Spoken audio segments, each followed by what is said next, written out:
하나님께서 기뻐하시는 일을 실천하고 있습니까? 오늘의 말씀은 레위기 14장 33절에서 57절입니다. 말씀 살펴보기. 여호와께서 모세와 아론에게 말씀하셨습니다.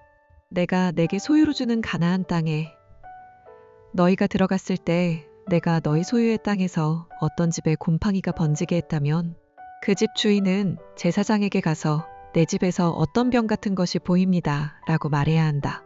제사장은 그 병을 살펴보러 가기 전에 사람들에게 집을 비우라고 명령해야 한다. 그러지 않는다면 집안의 모든 것이 부정하다고 선언될 것이다. 그 후에 제사장은 그 집을 살피러 가야 한다. 제사장이 그 병을 살펴보아 그 병이 집의 벽에 푸르스름하거나 불그스름한 부위로 나타났고 그것이 벽면보다 움푹 들어가 있는 것처럼 보인다면 그는 집의 문을 통해 집을 나와서 그 집을 7일 동안 폐쇄해야 한다. 제7일에 제사장이 다시 와서 살펴보아 그 질병이 그 집의 벽에 퍼져 있으면 제사장은 사람들에게 오염된 돌들을 떼어내서 도성 밖의 부정한 곳에 던져버리라고 명령해야 한다. 그는 집의 모든 안쪽 벽들을 긁도록 하고 사람들이 긁어낸 흙벽을 도성 밖의 부정한 곳에 버리도록 명령해야 한다. 그 후에 사람들은 원래 돌들의 자리에 다른 돌들을 대신 끼워 넣고 새 진흙을 구해서 그 집 벽에 발라야 한다. 그 돌들을 떼어내고 집의 벽을 긁어내어 다시 흙을 바른 후에도 질병이 집안에 생겼다면 제사장이 가서 살펴보아야 한다. 그 질병이 집안에 퍼져 있다면 그것은 집안에 생긴 악성 곰팡이니 그 집은 부정하다.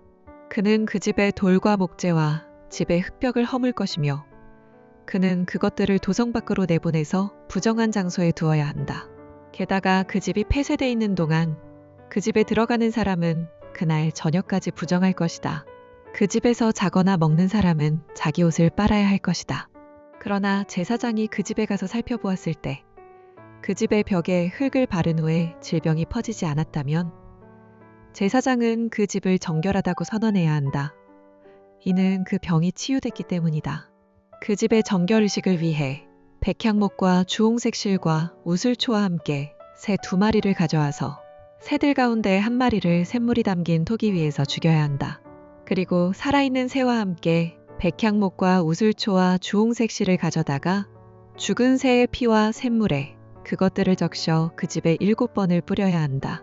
그는 새의 피와 샘물과 살아있는 새와 백향목과 우슬초와 주홍색 실로 집을 정결하게 해야 한다. 그는 살아있는 새를 도성 밖의 들판에 놓아주어야 한다. 그런 식으로 그는 집을 위해 속죄해야 하고 그러면 그 집이 정결해질 것이다. 이상은 악성 피부병, 백선, 겉옷이나 집안에 있는 곰팡이, 혹이나 발진이나 점에 관한 규례로 정결한 것과 부정한 것을 판결하는 것입니다. 이상은 악성 피부병에 대한 규례입니다. 오늘의 팁 34절 곰팡이 히브리어로 니가입니다. 니가는 재앙, 피해, 병적 증상을 뜻하는 히브리어로 레위기 14장에서는 피부질환인 나병과 집의 곰팡이를 가리킬 때 사용됩니다. 이 단어는 단순한 자연현상이 아니라 하나님의 심판적 개입을 암시하며 종교적 부정함과 연결됩니다. 말씀 이해하기. 오늘의 본문은 집에 곰팡이가 생겼을 때 정결하게 하는 규례입니다. 본문은 집이 부정하다고 판정되는 3가지 상황을 설명합니다. 첫째, 집에 곰팡이가 번졌지만 제사장이 집을 비우도록 명령하지 않은 경우입니다. 둘째, 곰팡이 부분을 제거하고 새 진흙을 발랐음에도 다시 곰팡이가 생겨 퍼진 경우입니다. 셋째, 집이 폐쇄되는 동안 그 안으로 들어간 사람입니다. 이런 경우를 부정하다고 선언하는 이유는 2가지입니다. 첫째, 백성이 곰팡이가 번지는 것을 막아 건강한 삶을 유지할 수 있도록 하기 위함입니다. 둘째, 부정한 상태를 신속히 판별하여 해결할 수 있도록 하기 위함입니다. 하나님께서는 백성이 건강하게 살아가기를 원하십니다. 특히 하나님께서 백성과 함께 거하시며 그들에게 복을 주시기 원하시기에 부정을 해결하는 방법을 제공하십니다. 본문에서는 이렇게 말씀하십니다. 내가 너희 소유의 땅에서 어떤 집에 곰팡이가 번지게 했다면 곰팡이는 단순한 자연적 현상이 아니라 하나님께서 번지게 하신 상황입니다.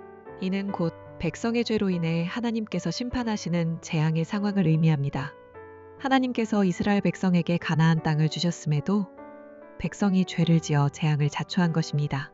그런데도 하나님께서는 백성이 재앙에서 벗어나 건강하고 행복한 삶으로 돌아갈 방법을 세세히 알려주십니다. 따라서 이 규례는 하나님의 큰 사랑과 은혜를 보여줍니다. 하나님의 백성은 그분의 은혜에 반응해야 합니다. 부정해지는 모든 요소를 신중히 구별하고 부정한 것들을 피하며 버려야 합니다. 또한 정결을 생명처럼 소중히 여겨야 합니다.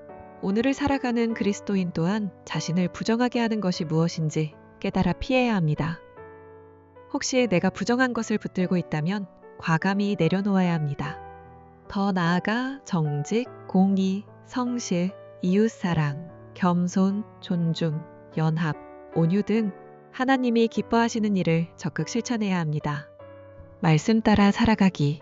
오늘 당신이 하나님을 기쁘시게 하기 위해 실천할 일은 무엇입니까?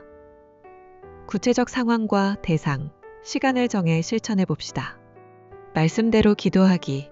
정치 영역에 속한 그리스도인이 하나님이 기뻐하시는 정직, 공의, 성실, 이웃사랑, 겸손, 존중, 연합, 온유 등을 실천하도록 함께 기도합시다.